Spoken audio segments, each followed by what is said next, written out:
Hello students, welcome to Academy Excel. This is Sumit, your physics faculty.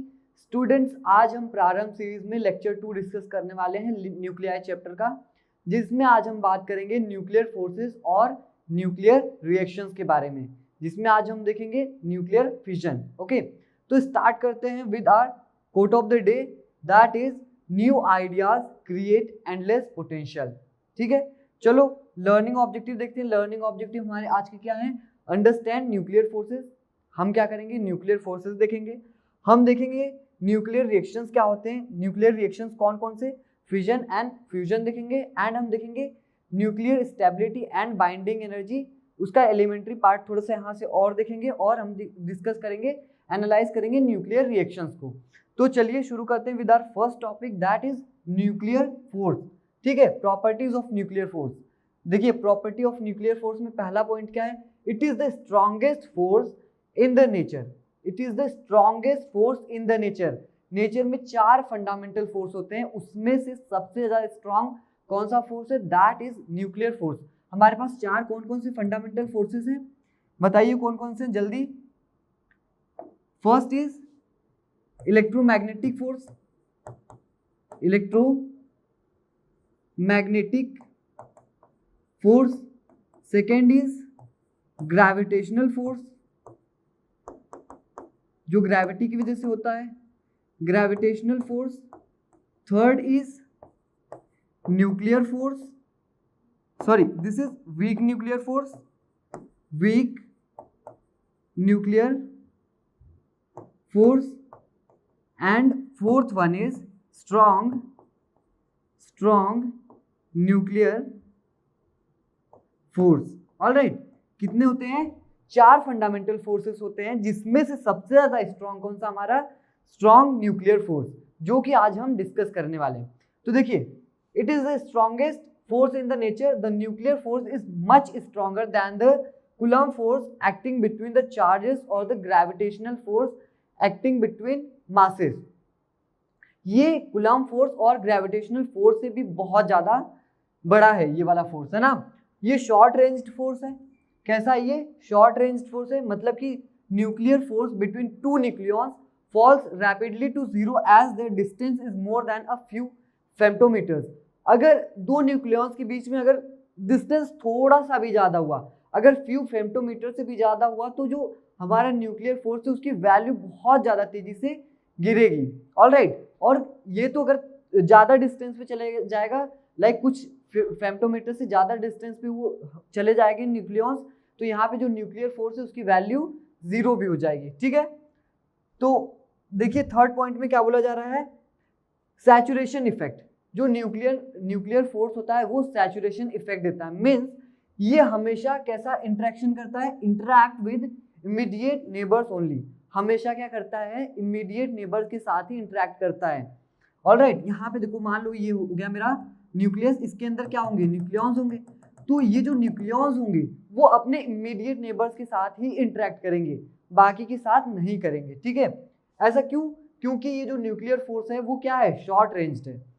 Alright, अब यहाँ पे देखो, doesn't follow inverse square law, है ना। ये इनवर्स स्क्वायर लॉ फॉलो नहीं करता है। अभी हमने देखा था जो ग्रेविटेशनल फोर्स होता है वो क्या फॉलो करता है? ग्रेविटेशनल फोर्स या फिर electromagnetic force, basically coulomb force क्या फॉलो करते हैं? इनवर्स स्क्वायर लॉ फॉलो करते हैं। मतलब कि जो फोर्स है वो कैसा डिपेंडेंट होता है? 1/r² के, है ना। Fg भी कैसा था? 1/r² के इनवर्सली प्रोपोर्शनल था, और मतलब 1/r² के प्रोपोर्शनल था। और सिमिलरली अगर मैं कूलम्ब फोर्स की बात करूं तो वो भी कैसा था? Proportional 1/r²। ऑलराइट, यहाँ पे देखो, it doesn't depend on charge. ये चार्ज पे डिपेंड नहीं करता है, न्यूक्लियॉन्स के चार्ज पे डिपेंड नहीं करता है। आप चाहे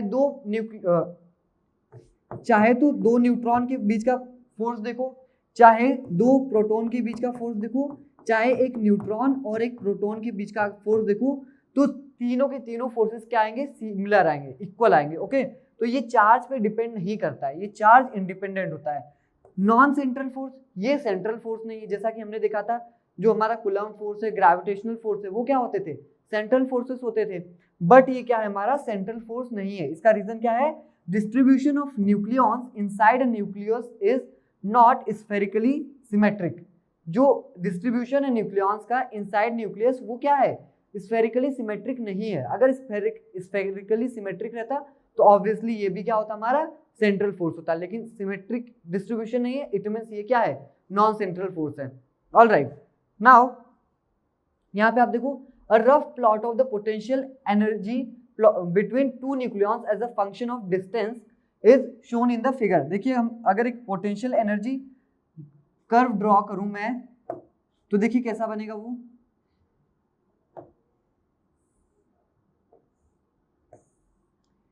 इस एक्सिस पे मैं पोटेंशियल लेता हूं और इस पे क्या लेता हूं डिस्टेंस। ऑलराइट, तो ये कर्व कुछ इस टाइप का आता है मेरा,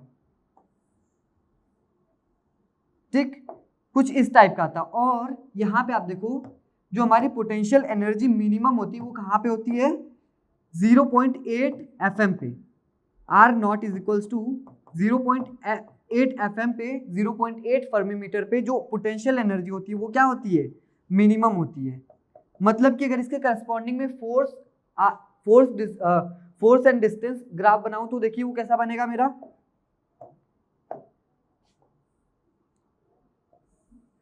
फोर्स ये डिस्टेंस। ऑलराइट, एंड ये ग्राफ कुछ यूं बनेगा।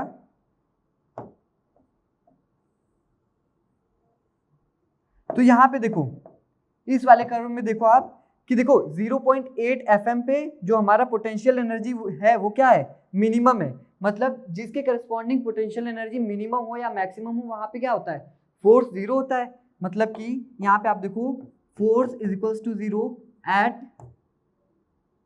What, at R naught is equals to 0.8 FM। Alright, तो यहाँ पे 0.8 FM पे, यहाँ पे देखो आप 0.8 FM पे आर नॉट इसको बोल देता हूँ, ये 0.8 FM पे जो फोर्स रहेगा फोर्स की वैल्यू क्या रहेगी जीरो रहेगी। ऑलराइट, अब यहाँ पे देखो आप कि जो potential energy is minimum at distance R naught is equals to 0.8 FM हम बता चुके हैं। फोर्स कैसा रहेगा हमारा अट्रैक्टिव रहेगा for distance larger than 0.8 FM। 0.8 FM से लार्जर डिस्टेंस के लिए जो फोर्स हमारा आने वाला है वो कैसा रहेगा अट्रैक्टिव रहेगा। एंड 0.8 FM से लेसर के लिए वो क्या रहेगा रिपल्सिव रहेगा। यहाँ पे आप देखो अगर R greater than R not हो तो फोर्स कैसा रहने वाला है, देखिए फोर्स कैसा रहने वाला है हमारा डिस्टेंस लार्जर देन 0.8 FM, तो फोर्स कैसा रहने वाला है हमारा रिपल्सिव अट्रैक्टिव। ऑलराइट, कैसा attractive. And R less than R not हो तो फोर्स कैसा रहने वाला है मेरा रिपल्सिव। ऑलराइट, कैसा रिपल्सिव।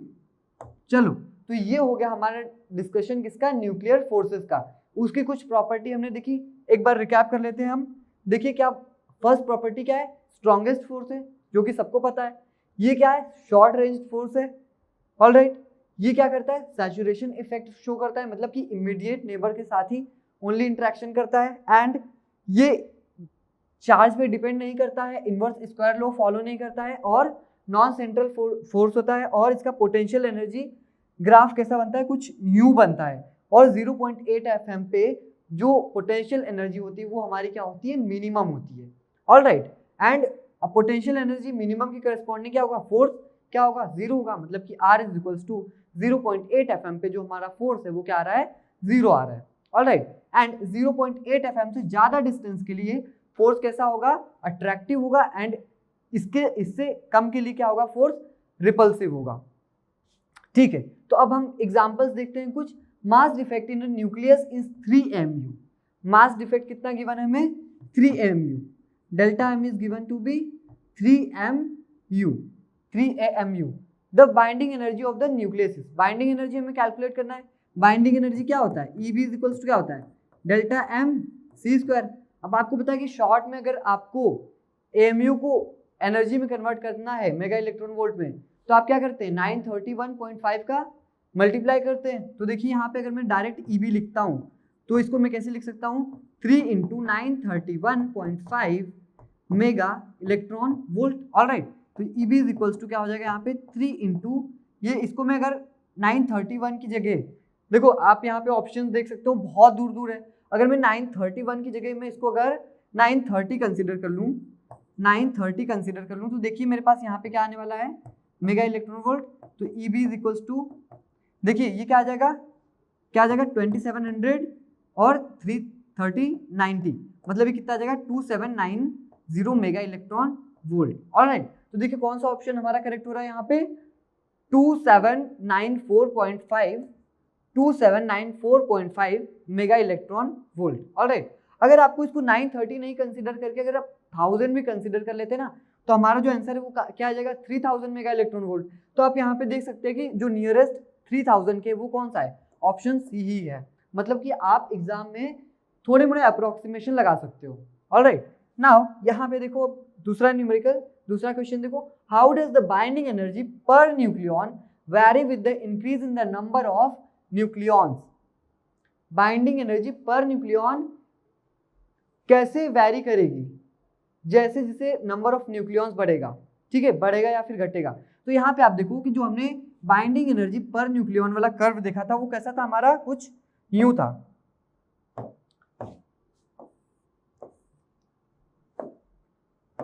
कैसा था, कुछ यूं था। ये था क्या हमारा बाइंडिंग एनर्जी पर न्यूक्लियॉन, और ये क्या था हमारा मास नंबर, मतलब कि नंबर ऑफ न्यूक्लियॉन्स।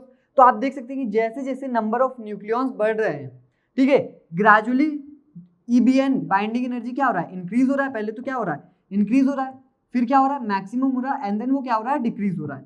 ऑलराइट, मतलब with increase in number of nucleons binding energy first increases then decreases. तो कौन सा ऑप्शन हमारा करेक्ट हो जाएगा, option B will be, option C actually, option C will be correct. First increases and then decreases with increase in mass number. All right. Now third question देखिए, binding energy per nucleon is maximum in case of, कौन से element, कौन से nucleus case में जो binding energy per nucleon होती है वो मैक्सिमम होती है। अभी ये कर्व आपने देखा, तो जो मैक्सिमम आता है वो क्या रहता है यहाँ पे, Fe56। ऑल राइट, क्या रहता है Fe56, Fe56। तो यहाँ पे क्या हो जाएगा हमारा Fe56। ऑल राइट, कौन सा हो जाएगा Fe56। नाउ देखिए, अ न्यूक्लियस XZA, जहां पे Z क्या है हमारा एटॉमिक नंबर है एंड ये A क्या है हमारा मास नंबर है, has mass represented by this. इस न्यूक्लियस का मास कैसा रिप्रेजेंट किया गया है इससे, एंड MP और Mn क्या है मास रिप्रेजेंट कर रहे हैं किसके, प्रोटॉन और न्यूट्रॉन का। तो हमें बताना है बाइंडिंग एनर्जी क्या होगी, बाइंडिंग एनर्जी क्या होगी, इसमें से कौन सा एक्सप्रेशन हमारा करेक्ट होगा। तो बाइंडिंग एनर्जी का हमने फॉर्मूला देखा था, क्या होता है, EB इज इक्वल्स टू क्या होता है, delta MC²। All right, delta MC²। तो देखो मास डिफेक्ट लिखना है, मास डिफेक्ट क्या होता है, sum of mass of proton and neutron and minus mass of nucleus. तो यहाँ पे आप देखो EB अगर मैं लिखूं तो डेल्टा M की वैल्यू में क्या लिख दूंगा, sum of mass of proton and neutron. तो देखो MP कितने हैं, Z, तो Z MP प्लस न्यूट्रॉन कितने A माइनस Z MN।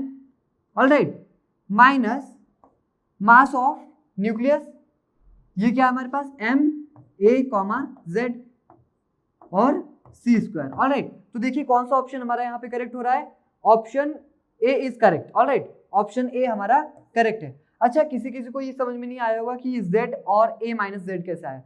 देखो Z क्या होता है, एटॉमिक नंबर होता है, और एटॉमिक नंबर क्या होता है, mass of number of protons होता है बेसिकली। तो Z हमारा क्या है, number of protons, and A minus Z क्या है मेरा, नंबर ऑफ न्यूट्रॉन्स।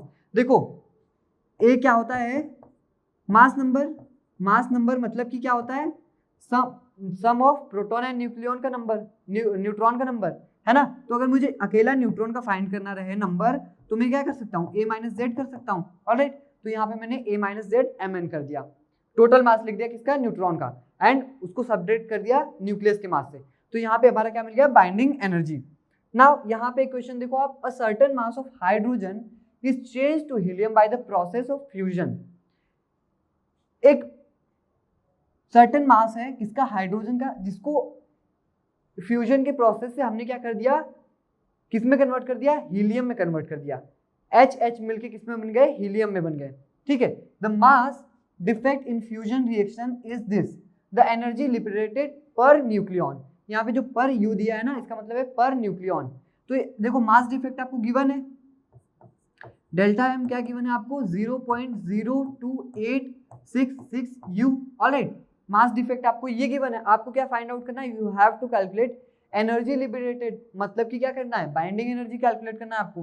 तो EB इज इक्वल्स टू क्या हो जाएगा हमारा डेल्टा एम सी स्क्वायर। अब आप वैल्यूज ना पुट करके डायरेक्ट क्या लगा लो, शॉर्टकट लगा लो। तो यहाँ पे आप देखो जो EB आएगा हमारा वो क्या आ जाएगा, मेरा EB क्या आ जाएगा, यहाँ पे देखो 0.02866 इंटू क्या करूँ मैं, यहाँ पे ऑप्शन आप देखो बहुत दूर दूर है, मतलब कि यहाँ पे अप्रोक्सीमेशन खेल सकता हूँ मैं। तो U की जगह मैं क्या कर दूं 931.5 का मल्टीप्लाई करूं, लेकिन 931.5 का मल्टीप्लाई ना करके मैं क्या करूंगा 1000 का मल्टीप्लाई करूंगा, सो दैट मेरी जो कैलकुलेशन है वो क्या हो जाए, इजी हो जाए। ऑलराइट, तो देखो 1000 मेगा इलेक्ट्रॉन वोल्ट, तो देखो EB इज इक्वल्स टू क्या हो जाएगा मेरा, यहाँ पे EB इज इक्वल्स टू क्या हो जाएगा, यहाँ पे देखो ये क्या हो जाएगा, ये क्या हो जाएगा 28.66। ऑलराइट, बाइंडिंग एनर्जी कितना आ गया मेरा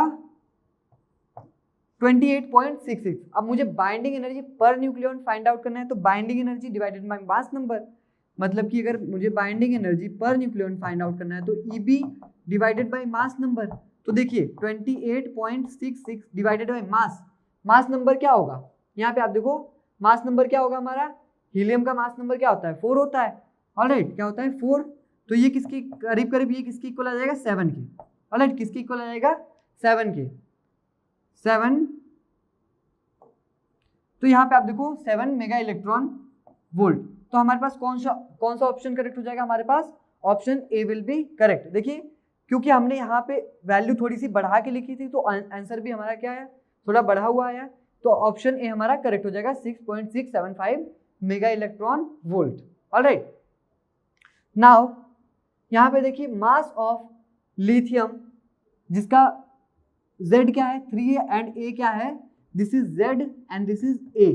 ऑलराइट, न्यूक्लियाइड को ऐसे रिप्रेजेंट करते हैं, हमने फर्स्ट लेक्चर में ये देखा था कि न्यूक्लियाइड को हम कैसे रिप्रेजेंट करते हैं, X ये न्यूक्लियस हो गया, this is Z, this is A, this is atomic number, this is mass number. Alright, तो ये Z हो गया, ये क्या हो गया A मास नंबर हो गया, nucleus is 0.042 less than the sum of masses of all its nucleons. अगर आप इस लाइन को पढ़ेंगे तो आपको समझ में आएगा कि यहाँ पे बेसिकली हमें क्या गिवन है, हमें मास डिफेक्ट गिवन है। क्या गिवन है, मास डिफेक्ट।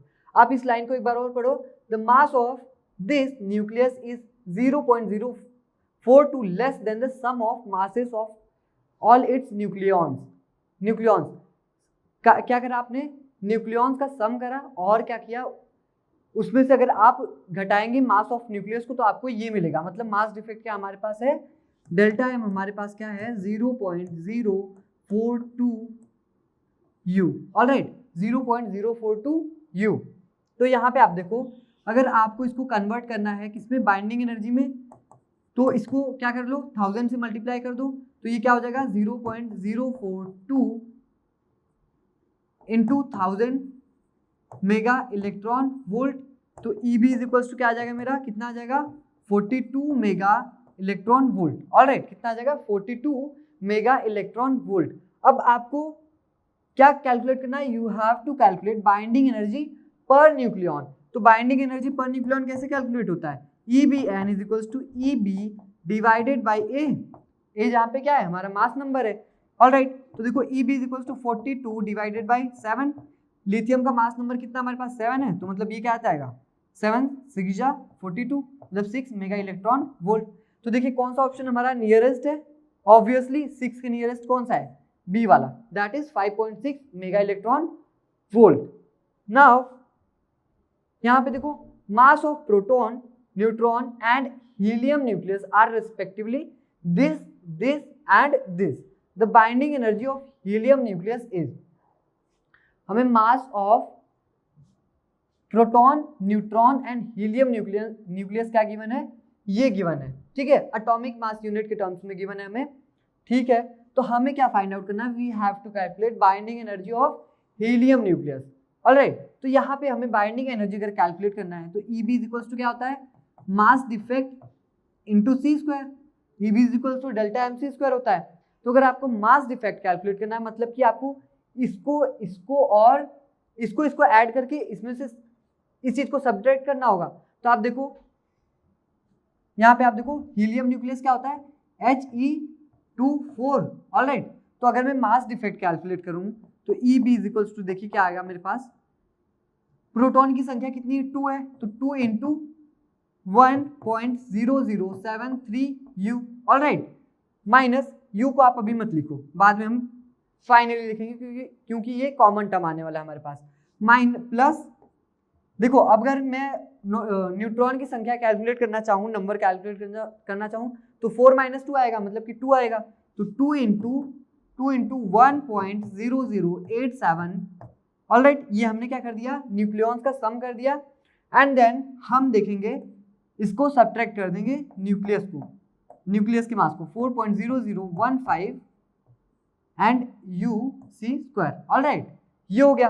अब आप इसको सॉल्व करो, EB इज इक्वल्स टू क्या आ जाएगा हमारे पास, ये क्या आ जाएगा 2.0, ये क्या आ जाएगा 146, कितना आ जाएगा 73 इंटू 2 क्या हो जाएगा 146, प्लस 2.0 87 80 क्या हो जाएगा 160 इंटू 160 प्लस 14 कितना हो जाएगा हमारे पास 174 माइनस 4.0015 UC², ऑलराइट। अब आप इसको सॉल्व करो, EB इज इक्वल्स टू, ये क्या हो जाएगा मेरा 2 + 2 4 हो जाएगा, 4 - 4 क्या हो जाएगा 0 पॉइंट। अब आप देखो इसको हम पहले ना हम इसको ऐड कर लेते हैं अच्छे से, तो ये देखिए क्या हो जाएगा मेरे पास 4 पॉइंट, यहाँ पे आप देखो 100 क्या हो जाएगा 200 हो जाएगा, एंड ये 46 और 74 क्या हो जाएगा 120 हो जाएगा, मतलब ये क्या आ जाएगा 4.0320, ऑलराइट, माइनस यहाँ पे आप देखो क्या हो जाएगा 4.0015 UC²। यहाँ पे आप देखो अगर हम इसको फर्दर सॉल्व करते हैं, यहाँ पे सॉल्व कर रहा हूं मैं, तो देखिए EB इज इक्वल्स टू क्या आ जाएगा मेरे पास 4 - 4 क्या हो जाएगा 0.0320, ये क्या हो जाएगा 0.0, यहाँ पे देखो 305 हो जाएगा, ऑलराइट, ये क्या हो जाएगा 0.0305 UC²। अब इसको अब मुझे U मिल गया, ऑलराइट, UC²। अब मुझे क्या करना है, डायरेक्ट में क्या कर दूं 1000 मेगा इलेक्ट्रॉन वोल्ट से मल्टीप्लाई कर दूं, क्योंकि आप देख सकते हैं ऑप्शंस क्या है, बहुत दूर दूर है हमारे, तो EB इज इक्वल्स टू क्या हो जाएगा डायरेक्ट मेरा 0.0305 इंटू 1000 मेगा इलेक्ट्रॉन वोल्ट, तो ये क्या आ जाएगा मेरा 30.5 मेगा इलेक्ट्रॉन वोल्ट। देखिए नियरेस्ट ऑप्शन कौन सा है यहाँ पे, nearest option is 28.4 mega electron volt, alright. तो देखिए यहाँ पे आपको अगर मान लो डायरेक्ट कोई भी बाइंडिंग एनर्जी कैलकुलेट करना है, मास डिफेक्ट आपको U के टर्म्स में गिवन है, तो आप डायरेक्ट फॉर्मूला मत लगाओ, आप डायरेक्ट क्या करो 931.5 मेगा इलेक्ट्रॉन वोल्ट से मल्टीप्लाई कर दो। अगर ऑप्शंस दूर दूर देख रहे हैं तो आप क्या करो 1000 मेगा इलेक्ट्रॉन वोल्ट से मल्टीप्लाई कर दो, सो दैट आपका अप्रोक्सीमेट आंसर आ जाए। नाउ यहाँ पे देखो the average binding energy of a nucleon inside N atomic nucleus is about, ये बहुत ही स्टैंडर्ड क्वेश्चन है, सबको याद होना चाहिए, एंड ये होता है 8 मेगा इलेक्ट्रॉन वोल्ट के इक्वल, ऑलराइट। नाउ अब हम मूव करते हैं नेक्स्ट टॉपिक पे हमारे, जो कि है Q value of a reaction. Now हम देखते हैं कि किसी भी रिएक्शन के Q वैल्यू को हम कैसे एक्सप्रेस कर सकते हैं, ठीक है। तो यहाँ पे आप देखिए आपके पास एक रिएक्शन था, हमने अभी ऑलरेडी देखा था, A + B क्या बना रहा था C + D प्लस कुछ एनर्जी रिलीज हो रही थी या फिर एब्जॉर्ब हो रही थी, तो ये क्या हो गया हमारा, ये क्या है मेरा रिएक्टेंट है, ऑलराइट, ये क्या है मेरा प्रोडक्ट है। तो सबको पता है कि अगर मैं यहाँ पे अगर रिएक्टेंट का जो मास देखूं तो वो किससे ज्यादा आएगा, प्रोडक्ट के मास से ज्यादा आएगा, मतलब कि मास of reactant is greater then mass of product. अगर मैं यहाँ पे मास डिफेक्ट निकालूं तो मास डिफेक्ट क्या आएगा मेरा, डेल्टा एम मेरा क्या आएगा, यहाँ पे मास डिफेक्ट क्या आएगा M reactant minus M product, alright. अगर मैं यहाँ पे Q वैल्यू लिखना चाहूँ तो Q वैल्यू मेरी क्या होगी, सिंपली Q वैल्यू क्या है, एनर्जी है, मतलब कि डेल्टा MC² हो जाएगी। और देखिए यहाँ पे Q वैल्यू मेरा क्या आ जाएगा, यहाँ पे M reactant minus M product times C²। Alright, तो ये क्या आ गया मेरा Q वैल्यू किसका आ गया, इस रिएक्शन का आ गया। ठीक है, चलिए अब हम देखते हैं, आप यहाँ पे देखो, अगर मैं बात करूं बाइंडिंग एनर्जी रिएक्टेंट और प्रोडक्ट की, तो आप मुझे बताओ किसकी ज्यादा होगी। ऑब्वियसली बाइंडिंग एनर्जी किसकी ज्यादा होगी, प्रोडक्ट की ज्यादा होगी। तो अगर मैं Q वैल्यू इस टर्म्स में लिखना चाहूँ बाइंडिंग एनर्जी के टर्म्स में, तो देखिए मैं Q वैल्यू कैसे एक्सप्रेस करता हूँ, कर सकता हूँ। देखिए E बाइंडिंग किसका ज्यादा है, प्रोडक्ट का ज्यादा है। E binding of product is greater than E binding of what, reactant. तो Q वैल्यू अगर मैं लिखना चाहूं तो क्या लिख सकता हूं, EB product minus EB reactant. समझ में आया, मतलब यहां पे जो हम बाइंडिंग एनर्जी के टर्म्स में अगर Q वैल्यू का एक्सप्रेशन लिखें तो क्या आ जाएगा, binding energy of product minus binding energy of क्या आ जाएगा, रिएक्टेंट। और यहाँ पे देखो अगर मास के टर्म्स में लिखें, मास डिफेक्ट के टर्म्स में, तो Q is equals to mass of reactant minus mass of product into C²। तो हम इस तरीके से Q value of reaction calculate कर सकते हैं। चलिए अब हम देखते हैं कुछ प्रॉब्लम्स। देखिए यहाँ पे if in a nuclear fusion process the masses of the fusing nuclei be M1 and M2, मतलब जो न्यूक्लियाई हैं जो कि फ्यूज होके एक न्यूक्लियस बना रहे हैं, उनके मासेस कितने हमारे पास M1 और M2। ठीक है, and mass of the resultant nucleus be M3, जो न्यूक्लियस बन रहा है उसका मास क्या है, M3। तो हमें सिंपली पता है कि जो सम ऑफ मास ऑफ न्यूक्लियाई होता है वो क्या होता है, हमेशा ग्रेटर देन किससे होता है, मास ऑफ न्यूक्लियस से। मतलब कि क्या होगा, M1 plus M2 greater than M3। तो देखिए कौन सा ऑप्शन हमारा यहाँ पे करेक्ट है, option C is correct, M3 less than M1 plus M2। ठीक है, वही चीज यहाँ पे भी लिखिए। नाउ नेक्स्ट क्वेश्चन देखिए, in a nuclear fusion reaction if the energy is released, nuclear fusion reaction में अगर एनर्जी रिलीज होती है तो देखिए वहां पे क्या होता है, अगर एनर्जी रिलीज हुई है मतलब कि बाइंडिंग एनर्जी ऑफ प्रोडक्ट क्या है, हमेशा किससे ज्यादा है, बाइंडिंग एनर्जी ऑफ रिएक्टेंट से। तो ऑप्शन सी हमारा क्या हो जाएगा, करेक्ट हो जाएगा। नाउ यहां पे देखिए, nucleus A divides into two nuclei B and C in a fusion process, there binding energies being EA, EB and EC respectively. Then हमें बताना है कि यहाँ पे कौन सा ट्रू होगा।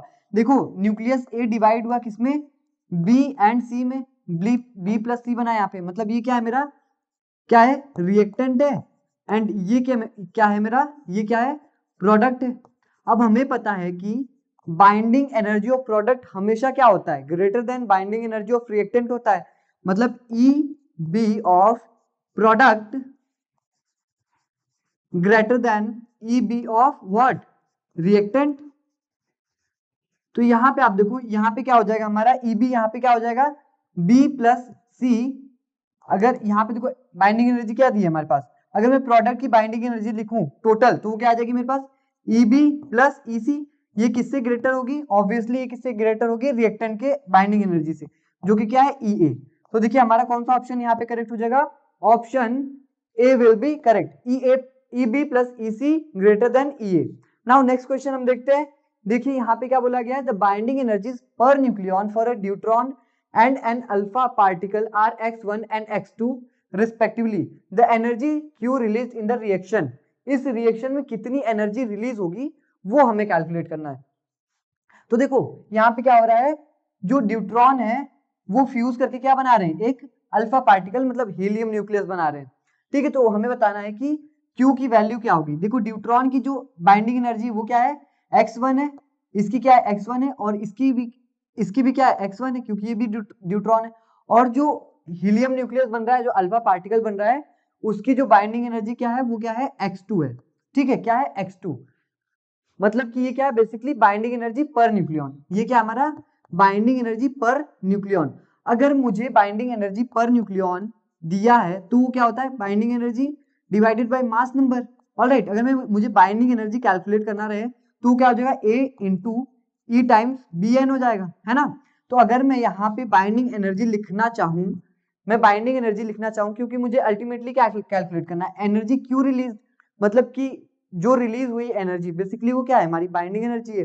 तो देखिए बाइंडिंग एनर्जी अगर मैं लिखना चाहूँ तो वो क्या हो जाएगा मेरा, यहाँ पे देखिए mass number into binding energy per nucleon. तो मास नंबर यहाँ पे कितना है, 2 है, तो 2x1 सिमिलरली यहाँ पे क्या हो जाएगा 2x1 और यहाँ पे क्या हो जाएगा मेरा अल्फा के लिए क्या हो जाएगा ये 4x2। ऑलराइट, अब मुझे क्या कैलकुलेट करना है, बाइंडिंग एनर्जी कैलकुलेट करना है। तो बाइंडिंग एनर्जी क्या होता है, बाइंडिंग एनर्जी क्यू वैल्यू अगर मैं कैलकुलेट करूं तो binding energy of product minus binding energy of reactant. Alright, अब देखो यहाँ पे जो बाइंडिंग एनर्जी ऑफ प्रोडक्ट है वो क्या है मेरे पास 4x2 है, माइनस ये क्या है मेरा बाइंडिंग एनर्जी ऑफ रिएक्टेंट क्या है मेरा 2x1 प्लस 2x1 मतलब 4x1, मतलब कि यहाँ पे देखो Q जो है वो क्या मिल जाएगा 4x2 माइनस x1। हमें क्या मिल जाएगा, Q वैल्यू क्या मिल जाएगी रिएक्शन की, हमें मिल जाएगी 4x2 minus x1। Option B is correct. ठीक है, नाउ यहाँ पे देखिए इस क्वेश्चन में देखिए a nucleus with mass number 242 and binding energy per nucleon as 7.6 mega electron volt breaks into fragment each with mass number 121। ठीक है, हमारे पास एक न्यूक्लियस, मान लो न्यूक्लियस क्या है मेरा x, वो दो आइडेंटिकल न्यूक्लियाई में ब्रेक हो रहा है। ठीक है, दो आइडेंटिकल न्यूक्लियाई में ब्रेक हो रहा है, सपोज उसको बोल दो y। ऑलराइट, तो इसका मास नंबर क्या है, इसका मास नंबर क्या है हमारे पास 242 है और इसका मास नंबर क्या है हमारे पास दैट इज 121। ठीक है, और इसका बाइंडिंग एनर्जी पर न्यूक्लियन क्या हमारे पास 7.6 है। बाइंडिंग एनर्जी पर न्यूक्लियन क्या है हमारे पास यहाँ पे 7.6 है और यहाँ पे बाइंडिंग एनर्जी पर न्यूक्लियन मेरे पास क्या है यहाँ पे दैट इज 8.1। ठीक है, क्या है हमारे पास 8.1 मेगा इलेक्ट्रॉन वोल्ट। ठीक है, अब हमें क्या कैलकुलेट करना है, total gain in binding energy, total gain in binding energy calculate करना है मुझे। तो देखिए यहाँ पे binding energy per nucleon given है मुझे, तो क्या मैं बाइंडिंग एनर्जी निकाल सकता हूँ, ऑब्वियसली इसमें क्या कर दूं मास नंबर का मल्टीप्लाई कर दूं। तो देखिए यहाँ पे क्या हो जाएगा, अगर मैं बाइंडिंग एनर्जी निकाल लूं तो ये क्या हो जाएगा मेरे पास 242 इंटू 7.6। ठीक है, 242 इंटू 7.6 अगर मैं इस केस में निकालूं बाइंडिंग एनर्जी, तो देखिए यहाँ पे क्या है दो न्यूक्लियाई है, तो देखिए यहाँ पे क्या बनेगा बाइंडिंग एनर्जी क्या बन जाएगा, एक न्यूक्लियाई के लिए क्या बनेगा 121 इंटू 8.1 और अगर दो के लिए करूं तो यहाँ पे आप कर दो 2 से मल्टीप्लाई। अब यहाँ पे देखो क्या हो जाएगा मेरे पास, अगर मुझे क्या कैलकुलेट करना है I have to calculate gain in binding energy, मतलब कि Q वैल्यू कैलकुलेट करना है। तो Q वैल्यू क्या होता है product binding energy of product minus binding energy of reactant. तो देखो प्रोडक्ट का जो बाइंडिंग एनर्जी वो मेरे पास क्या है, इसको मैं अगर मल्टीप्लाई कर दूं तो ये क्या हो जाएगा 242 इंटू 8.1 क्या हो जाएगा यहाँ पे देखो 242 इंटू 8.1 और रिएक्टेंट का क्या है मेरे पास 242 इंटू 7.6। ऑलराइट, तो Q की जो वैल्यू आने वाली है वो क्या आने वाली है मेरी 242 इंटू 8.1 माइनस 7.6 क्या हो जाएगा, क्या हो जाएगा दैट इज 0.5। ठीक है, कितना हो जाएगा 0.5। अब 0.5 इंटू 242 अगर मैं करूं तो देखिए मेरे पास क्या आने वाला है, कितना आ जाएगा 121 मेगा इलेक्ट्रॉन वोल्ट। ऑलराइट, जो total gain in binding energy होगी वो कितनी आ जाएगी मेरी 121 mega electron volt. Option D will be correct. ठीक है, अब हम देखते हैं न्यूक्लियर एनर्जी। देखिए न्यूक्लियर एनर्जी जो है वो बहुत बहुत ज्यादा होती है, मतलब कि जो न्यूक्लियर सोर्सेज जो एनर्जी प्रोड्यूस करते हैं वो बहुत ज्यादा होती है as compared to chemical sources. ठीक है, यहाँ पे आप देखो nuclear sources produces a million times of more energy, million times of more energy produce करते हैं किससे as compared to chemical sources से। मतलब केमिकल सोर्सेज न्यूक्लियर सोर्सेज के आगे कुछ भी नहीं है, न्यूक्लियर सोर्सेज इतने ज्यादा एनर्जी प्रोड्यूस करते हैं। ठीक है, यहाँ पे देखो फिजन अगर हम बात करें, अगर आपने 1 kg यूरेनियम का फिजन करवाया, ठीक है, तो उसमें हमें कितनी एनर्जी मिलती है, ये एनर्जी प्रोड्यूस करता है अबाउट 10 की पावर 14 जूल, जो कि बहुत ज्यादा एनर्जी है। लेकिन अगर वहीं पे अगर मैं 1 kg कोल को बर्न करूं तो मुझे कितनी एनर्जी मिलती है ओनली 10 की पावर 7 जूल। तो यहाँ पे देखो ये जो 10 की पावर 7 जूल है वो भी बहुत ज्यादा energy, but as compared to this source जो कि क्या है मेरा न्यूक्लियर सोर्स, ये एनर्जी बहुत ही कम है। मतलब कि यहाँ पे हम बोल सकते हैं कि जो एनर्जी के जो सोर्सेस होते हैं वो बहुत ही ज्यादा एनर्जी प्रोड्यूस करते हैं। तो यहाँ पे देखिए अब हम देखते हैं इस एनर्जी को अगर हमें प्रोड्यूस करवाना है तो हमें कुछ न्यूक्लियर रिएक्शंस करवानी पड़ेंगी। तो फर्स्ट जो न्यूक्लियर रिएक्शन है हमारा क्या है, न्यूक्लियर फिजन है। देखिए न्यूक्लियर फिजन में क्या होता है, हैवी न्यूक्लियस ब्रेक होता है किसमें, लाइटर न्यूक्लियाई में। न्यूक्लियस किसमें ब्रेक होगा, यहाँ पे जो रिएक्टेंट रहेगा वो क्या रहेगा, न्यूक्लियस, और जो हमारे प्रोडक्ट बनेंगे वो क्या रहेंगे, हमारे न्यूक्लियाई रहेंगे। तो यहाँ पे आप देखो एक न्यूट्रॉन को हिट करवाया किससे, यूरेनियम 235 से। न्यूट्रॉन को हिट करवाया किससे, यूरेनियम 235 से। तो देखो ये पहले तो क्या बन गया, स्टार्टिंग में ये क्या बन गया, इसका Z क्या है 92 है, लेकिन मास नंबर क्या हो गया, इंक्रीज्ड बाय 1। फिर ये फर्दर ये क्या करेगा, फिजन, मतलब ये ब्रेक होगा किसमें, बैरियम और क्रिप्टॉन में, बैरियम और क्रिप्टॉन में ब्रेक होगा, और साथ ही साथ ये 3 न्यूट्रॉन क्या करेगा, 3 न्यूट्रॉन को लिबरेट करेगा।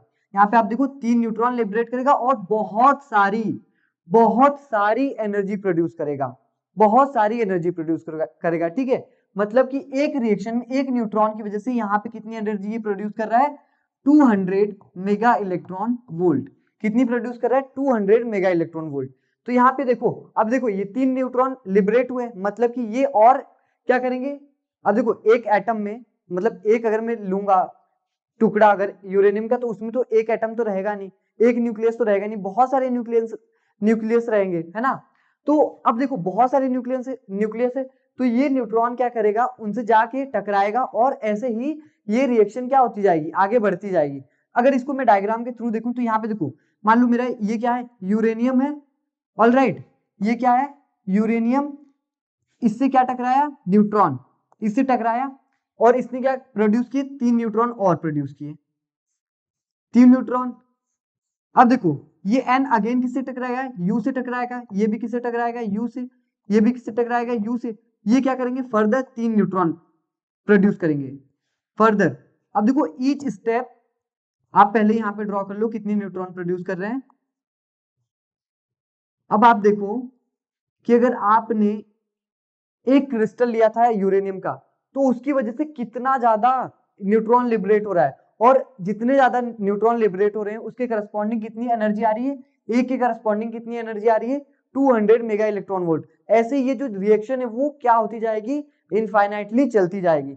लेकिन इसको अगर हमें रिएक्शन को अपने यूज में लाना है, ह्यूमैनिटी के यूज में लाना है, तो हमें इसको क्या करना पड़ेगा, कंट्रोल करना पड़ेगा। तो देखिए इसको हम कंट्रोल कैसे करते हैं, इसको कंट्रोल कैसे करते हैं हम, a controlled chain reaction is regulated nuclear fission। controlled chain reaction क्या होती है, एक regulated nuclear fission होती है, जहां पे एनर्जी को ग्रेजुअली रिलीज किया जाता है, मतलब एनर्जी बहुत ज्यादा नहीं निकलेगी, ग्रेजुअली रिलीज होगी, और ये क्या करेगी, एक्सप्लोसिव रिएक्शन जो होंगे उसको प्रिवेंट कर देगी। मतलब यहाँ पे एनर्जी निकलेगी तो, लेकिन वो एनर्जी हमारे काम आएगी, लेकिन वहां पे एक्सप्लोजन नहीं होगा। Alright, it is used in nuclear reactors. इसको न्यूक्लियर रिएक्टर्स में यूज किया जाता है। ऐसा जो प्रोसेस होता है ना, जो कंट्रोल्ड चेन रिएक्शन होती है, बेसिकली किस में होती है, न्यूक्लियर रिएक्टर्स में, जो कि किस लिए यूज होती है, पावर जनरेशन के लिए। किस लिए यूज होती है, हमारे पावर जनरेशन के लिए। ऑलराइट, और इसका मैकेनिज्म देखो क्या होता है, मैकेनिज्म हम देखते हैं कैसे होता है ये। हम क्या करते हैं, स्लो मूविंग न्यूट्रॉन को स्ट्राइक करवाते हैं हैवी न्यूक्लियस पे, ठीक है। स्लो मूविंग न्यूट्रॉन को हम स्ट्राइक करवाएंगे किस पे, हैवी न्यूक्लियस पे, जिसकी वजह से क्या होगा, यहाँ पे जो न्यूक्लियस है वो स्प्लिट होगा और एनर्जी रिलीज करेगा, और मोर न्यूट्रॉन प्रोड्यूस होंगे। लेकिन यहाँ पे जो एनर्जी रिलीज हो रही है वो कैसी होगी, ग्रेजुअली होगी। ऑलराइट, और ये क्या होगा, अब जितने भी न्यूट्रॉन प्रोड्यूस हुए फर्दर वो क्या करेंगे, फर्दर ये प्रोसेस को कंटिन्यू करेंगे, ट्रिगर कर देंगे, वो अगेन क्या कर देंगे, ट्रिगर कर देंगे फिजन को, जिससे कि रिएक्शन जो हमारी वो कंटिन्यू होती जाएगी। समझ रहे हो ना आप कि यहाँ पे क्या हो रहा है, कि एक न्यूट्रॉन क्या कर रहा है, चीजों को कंटिन्यू करते ही जा रहा है, फिजन करते ही जा रहा है। ऑलराइट, अब देखो अगर इसको हमें प्रिवेंट करना है, ठीक है, तो क्या करेंगे हम, कंट्रोल रॉड्स का यूज करते हैं। बेसिकली ये जो कंट्रोल रॉड्स होती है वो किस चीज की बनी रहती है, या तो बोरॉन या तो फिर कैडमियम। इंपॉर्टेंट है, एग्जाम में क्वेश्चन आ सकता है यहाँ से, है ना, कि जो कंट्रोल रॉड्स होते हैं हमारे न्यूक्लियर रिएक्टर में वो किस चीज के बने होते हैं, बोरॉन या फिर कैडमियम। मतलब बोरॉन, कोई सा भी ऑप्शन आए वो हमारा क्या होगा, सही होगा, या तो बोरॉन या तो कैडमियम। ये क्या करते हैं, एक्सेस न्यूट्रॉन्स को एब्जॉर्ब कर लेते हैं, ठीक है। ये कंट्रोल रॉड्स क्या करते हैं, बहुत सारे जो एक्सेस न्यूट्रॉन्स प्रोड्यूस हुए हैं उनको क्या कर लेंगे, एब्जॉर्ब कर लेंगे। मतलब जो रेट ऑफ रिएक्शन है वो क्या हो जाएगी, कम हो जाएगी, ठीक है। और यहाँ पे देखो मॉडरेटर का हम यूज करते हैं। मॉडरेटर क्या होते हैं, moderator are substances like heavy water, जो कि क्या करता है, फास्ट मूविंग न्यूट्रॉन को क्या कर देता है, स्लो डाउन कर देता है। क्या कर देता है, स्लो डाउन कर देता है, जिसकी वजह से क्या होता है, जो फर्दर फ्यूजन होते हैं उसमें भी क्या होगा, एनर्जी ग्रेजुअली रिलीज होगी। मतलब वहां पे एक्सप्लोजन के चांसेस क्या हो जाएंगे, कम हो जाएंगे बहुत ज्यादा। ठीक है, और इसका एप्लीकेशन क्या होता है बता दिया कि इसमें यूज होता है ये न्यूक्लियर पावर प्लांट्स में, मतलब पावर जनरेशन के लिए हम यहाँ पे न्यूक्लियर फिजन का यूज करते हैं। यहाँ पे देखो क्वेश्चन है control rods are used in nuclear reactors are made of. जो कंट्रोल रॉड्स बने होते हैं न्यूक्लियर रिएक्टर्स में वो किस चीज के बने होते हैं? देखो स्टेनलेस स्टील नहीं, किस चीज के बने होते हैं? ग्रेफाइट नहीं, ग्रेफाइट तो क्या होता है हमारा मॉडरेटर होता है। कैडमियम के बने होते हैं, किसके बने होते हैं? कैडमियम के। ऑलराइट, नाउ यहाँ पे देखो how much energy is released when 2 moles of U235 is fission। अगर हम 2 मोल U235 को फ्यूजन करवाते हैं तो कितनी एनर्जी रिलीज होगी हमें वो बताना है। देखो एक एटम से कितनी एनर्जी आ रही है हमारे पास? 200 मेगा इलेक्ट्रॉन वोल्ट। कितनी एनर्जी आ रही है? 200 मेगा इलेक्ट्रॉन वोल्ट। अगर मैं एक मोल की बात करूं तो एक मोल में मेरे कितने एटम रहते हैं? कितने रहते हैं? 6 इंटू 10 की पावर 23। ऑलराइट, कितने रहते हैं? 6 इंटू 10 की पावर 23। तो मैं 2 मोल की बात करूं, अगर मैं 2 मोल की बात करूंगा तो कितने एटम हो जाएंगे मेरे यहाँ पे? 2 इंटू 6 इंटू 10 की पावर 23। अब मुझे एक के करस्पॉन्डिंग कितनी एनर्जी मिल रही है? 200 मेगा इलेक्ट्रॉन वोल्ट। तो इतने की करस्पॉन्डिंग कितनी मिलेगी? टोटल एनर्जी मेरी कितनी होगी? यहाँ पे देखो कितनी हो जाएगी, ये मल्टीप्लाइड बाई ये 2 इंटू 6 इंटू 10 की power 23 into 200 mega electron volt. ठीक है, अब आप इसको कैलकुलेट करो, ये क्या हो जाएगा? 12, ये क्या हो जाएगा? 24 इंटू 23 इंटू 2 है 23 प्लस 2 क्या हो जाएगा? 10 की पावर 25 मेगा इलेक्ट्रॉन वोल्ट। तो आप यहाँ पे देखो आपने सिंपली क्या किया, बस 2 मोल ऑफ U235 लिया, तो यहाँ पे देखो कितना ज्यादा एनर्जी प्रोड्यूस हो रहा है। मतलब जो न्यूक्लियर सोर्सेस होते हैं ना वो ह्यूज एनर्जी प्रोड्यूस करते हैं। ऑलराइट, तो यहाँ पे देखिए कौन सा ऑप्शन हमारा करेक्ट होगा? Option B will be correct. Now यहाँ पे देखिए question, in each fission of uranium 235 energy of 200 mega electron volt is release. सबको पता है कितना होता है? How many act of fission must occur per second to produce a power of 1 kilowatt. मतलब कितने प्रोसेस हो फिजन के कि हमें 1 किलोवाट एनर्जी मिल जाए। तो देखो 1 किलोवाट हमें पावर की वैल्यू दी, अगर एनर्जी कैलकुलेट करना है तो एनर्जी इज इक्वल्स टू क्या होता है? पावर इनटू टाइम, और टाइम कितना दिया? 1 सेकेंड। मतलब एनर्जी हमारी क्या आ जाएगी? 1 किलोवाट इंटू 1 सेकेंड। मतलब कि ये क्या आ जाएगा हमारे पास? 1 किलोवाट को मैं क्या लिख सकता हूँ? क्या लिख सकता हूँ? 1000 वाट। मतलब कि ये क्या हो जाएगा मेरा? ओवरऑल 1000 जूल एनर्जी मिल रही है। ठीक है, अब आपको एक प्रोसेस में कितनी मिल रही है? 200। तो देखो नंबर निकालना है तो क्या करूं? नंबर आपको निकालना है तो क्या कर दूं? ये वाली एनर्जी जो ऑब्टेन करनी है हमको divided by energy in each, तो 200 मेगा इलेक्ट्रॉन वोल्ट। अब मेगा इलेक्ट्रॉन वोल्ट को आपके किसमें कर दूं? जूल में कन्वर्ट कर दूं। कैसे होगा? मेगा है तो 10 की पावर 6 और इलेक्ट्रॉन वोल्ट क्या होता है? 1.6 इंटू 10 की पावर -19।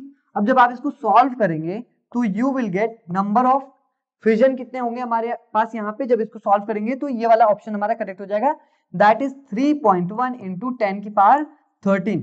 इतने फिजन अगर हमें करवा दे, अगर इतना फिजन करवा दे तो हमारे पास जो एनर्जी वो कितनी मिल जाएगी? हमें 1000 जूल मिल जाएगी। मतलब पावर कितना मिल जाएगा हमें? उसके करस्पॉन्डिंग 1 किलोवाट। ऑलराइट, तो आज हमने डिस्कस कर लिया किसके बारे में? We discussed about nuclear forces and nuclear reaction, जहां पे हमने देखा फ्यूजन कैसे होता है। अब हम कल के लेक्चर में देखेंगे फ्यूजन प्रोसेस क्या होता है एंड रेडियो एक्टिविटी क्या होता है। रेडियो एक्टिविटी बहुत ज्यादा इंपॉर्टेंट है एग्जाम के पॉइंट ऑफ व्यू से। सो मिलते हैं हम नेक्स्ट लेक्चर में। Till then all the best, thank you.